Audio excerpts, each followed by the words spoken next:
Hi friends, அனைவருக்கும் வணக்கம். இது என்னோடய சின்ன ஒரு மகிழ்ச்சியான தருணம். இன்றைக்கி அதாவது நேற்று 3/3/2026 தினமலர் கோயம்புத்தூர் பேப்பரில் என்னை பற்றி வந்த ஒரு செய்தி. இது சின்ன முயற்சியாக ஆரம்பித்தது இன்றைக்கி செய்தித்தாளில் வந்திருக்குங்கிறதே ரொம்ப பெரிய மகிழ்ச்சியான உற்சாகமான விஷயமா இருக்குது. எனக்கு அடியெடுத்து வச்சா படியும் வரலாம் அப்படிங்கிறதுக்கு இது ஒரு சின்ன உதாரணம்.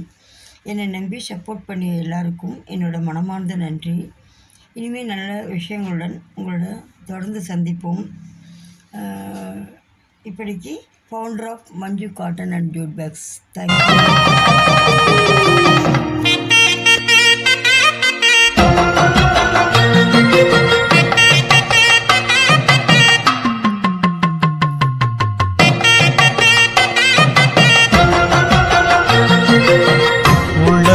உனக்கு